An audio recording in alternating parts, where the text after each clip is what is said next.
Yes, it's a good news कि किया sonic ने अपनी प्राइस डिक्रीज कर दी है। पहला सवाल तो ये रेज होता है कि क्या ये क्यों की इन्होंने, यानी कैसे, क्या वजूहत थी कि इन्होंने प्राइस रिड्यूस कर दी। एक तो बहुत बड़ी वजह थी कि इसकी डिमांड बहुत कम हो गई थी, ऑब्वियस सी बात है, यूनिट्स बिक नहीं रहे थे।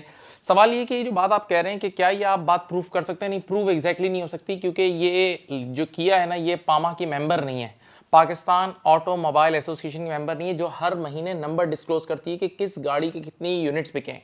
तो जब ये डिस्क्लोज नहीं हो सकता तो हम ये प्रूव नहीं कर सकते कि वाकई डिमांड वीक थी। लेकिन हाँ, एक चीज ऐसी है कि आप रोडों पे देख लें, उस कार की इतनी चीज इतनी रीसेल नहीं चल रही थी, तो इस वजह से उन्होंने प्राइस रिड्यूस कर दी। और दूसरी एक बहुत बड़ी वजह ये थी कि पाकिस्तानी करेंसी यान, जो जैपनीज यान है, उसके कंपैरिजन में अप्रिशिएट कर गया था, तो ऑटोमेटिकली पाकिस्तान और बहुत सारे पार्ट्स इसके इंपोर्ट होते थे, तो इसकी कॉस्ट बहुत कम हो गई थी। तो ये राइट टाइम था प्राइस रिड्यूस करके खेल जाने के लिए।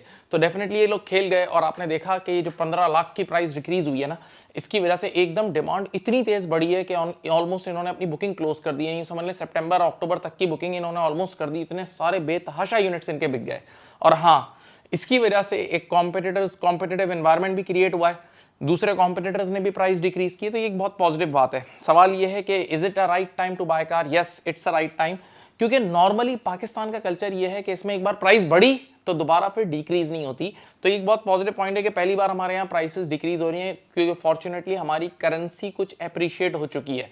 अच्छा, यहाँ बहुत सारे लोग ऐसे थे जो इस चीज का वेट कर रहे थे कि यार इंटरेस्ट रेट गिरेगा तो हम फिर, क्योंकि इंटरेस्ट रेट बहुत हाई है, इतने हाई इंटरेस्ट रेट में गाड़ी खरीदना मुनासिब नहीं थी।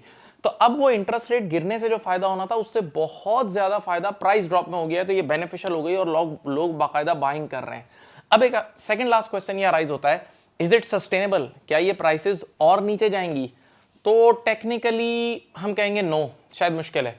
एक शर्त पे प्राइसेस और नीचे जा सकती हैं, अगर पीकेआर और अप्रिशिएट करे अगेंस्ट यान। लेकिन पीकेआर और अप्रिशिएट नहीं करेगा, इसके चांसेस भी कम है, क्योंकि आपको पता है हम आईएमएफ के नए प्रोग्राम में एंटर होने वाले हैं, और उसके बाद हमारे को बड़ी बड़ी रीपेमेंट्स करनी है, तो करेंसी पे डेफिनेटली, रिजर्व्स पे, करेंसी पे प्रेशर होगा, तो शायद इसकी एक्सपेक्टेशन नहीं है। लास्ट पॉइंट ये है कि कंज्यूमर के एक्सपेक्ट से इस पर बहुत से लोग बातें कर रहे हैं कि यार जिन लोगों ने ये गाड़ी महंगी बाय की थी, जरा सोचें, और एकदम प्राइस डिक्रीज हो गई तो उनकी तो शक्लें बन गई होंगी, तो उनके लिए क्या रेमेडी है, यानी ऐसा क्यों? तो देखें, ये एक चैलेंज है उन इकोनॉमीज में काम करने का, और उन इकोनॉमीज में बाइंग करने का जो बहुत ज्यादा फ्लक्चुएटिंग होती है। यही एक बहुत बड़ी वजह है कि ये इतनी अनसर्टेन इकोनॉमीज है, तभी फॉरेन इन्वेस्टमेंट और बड़ा इन्वेस्टर यहाँ नहीं आता, वो डर रहा होता है कि भाई ये तो एकदम शेक कर देते हैं। अब यहाँ पर ये भी एक सवाल पैदा होता है कि कंपनियों क्या कुछ कॉम्पनसेट करना चाहिए, तो इस पर बहुत सारे लोगों की डिफरेंट राय है। डेफिनेटली कंपनी कॉम्पनसेट तो नहीं करती, उस वक्त की प्राइस जो थी उसी पे लोगों ने बाय की है।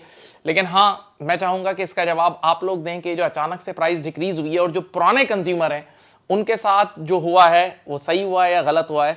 अपना ख्याल रखिएगा। Thank you.